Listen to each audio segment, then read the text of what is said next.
Europe's nuclear debate is heating up. As Washington signals a strategic shift, questions over who shields the continent are growing louder. Now, Moscow has stepped in, dismissing Britain's nuclear umbrella as no real added protection for NATO allies. Is Europe entering a new era of nuclear recalibration? Russia's ambassador to the United Kingdom, Andrei Kellen, says Britain's nuclear umbrella will not provide any additional material security guarantees to other NATO members. Speaking to Russian media, Kellen argued that London's deterrent does not fundamentally alter Europe's strategic balance. His remarks come amid growing debate over whether Europe should expand its own independent nuclear capabilities. Discussion around a European nuclear framework has accelerated following signals from Washington about scaling back certain security commitments. The United States has indicated a stronger focus on homeland defense and strategic competition with China. That shift has prompted renewed conversations within Europe about long-term deterrence and strategic autonomy. Kellen stated that any expansion of nuclear safeguards in Europe would be taken into account in Russia's military planning. He added that such developments would also influence future discussions on strategic stability. Moscow says it is closely monitoring countries it describes as pursuing overtly anti-Russian policies. Britain's nuclear deterrent consists of 225 warheads deployed aboard 4 Vanguard-class submarines. The UK government has also announced plans to acquire F-35 fighter jets capable of carrying nuclear payloads.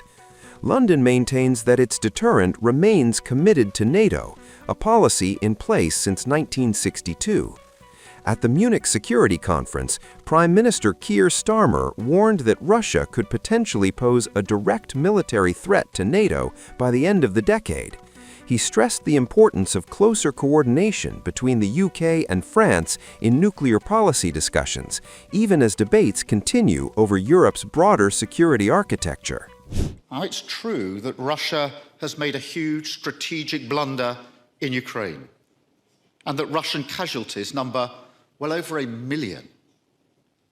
But even as the war goes on, Russia is rearming, reconstituting their armed forces, an industrial base.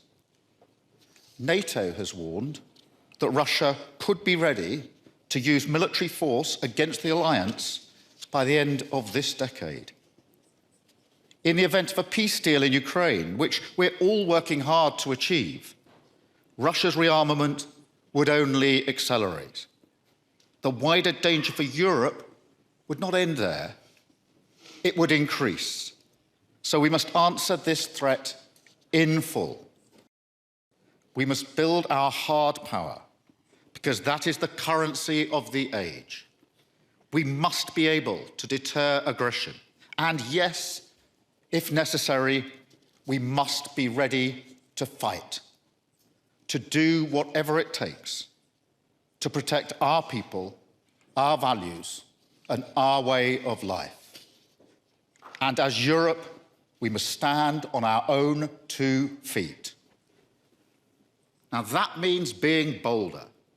It means putting away petty politics and short-term concerns.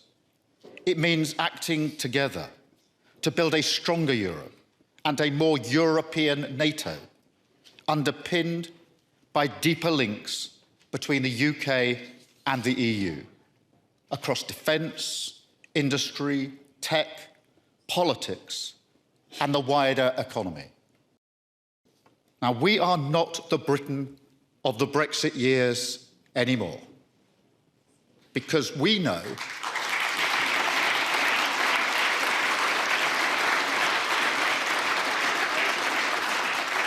and that is because we know that in a dangerous world, we would not take control by turning inward. We would surrender it. And I won't let that happen. The US remains an indispensable ally. Its contribution to European security over 80 years is unparalleled, and so is our gratitude. At the same time, we recognise that things are changing. The US national security strategy spells out that Europe must take primary responsibility for its own defence. That is the new normal. But credibility is not only a question of missiles. It is in large part a question of determination. If we want to be taken seriously on the European continent and beyond, we must show the world our unwavering commitment to defend our own interests. It starts, of course, with continuing to extend our support to Ukraine, but it could nicely follow with fending off unjustified tariffs and politely declining unjustified claims on European territory. This is what we did, and this is what we will do. I fully support President Trump's drive towards a negotiated peace, one that should be just, lasting, and robust. And I want to believe that we're getting closer. But as discussions are taking shape, Russia keeps pounding civilians and destroying energy facilities with the obvious aim of freezing Ukrainians into submission. The answer cannot be to cave into Russia's demands, but to increase pressure on Russia instead. The Europeans will have to agree to any possible deal, because they will be an essential part of any security guarantees, any prosperity package, any sanctions relief, any decisions on the European future for Ukraine. No peace without the Europeans. I want to be very clear. You can negotiate without the Europeans if you prefer, but it will not bring a peace at the table. Europe is rearming, but we must now go beyond. Europe has to learn to become a geopolitical power. It was not part of our DNA. We conceived ourselves as a political construction to provide peace. We delivered. Second, a single market to provide growth and prosperity. We delivered. Now we have to reform it in this new order. In this new geopolitical environment, Europe has to become a geopolitical power. But when I speak about Europe becoming a power, I don't speak about France or Germany becoming a power. I speak about Europe. So we have to think and act as Europeans, I would say by design. And this is what we have to do now.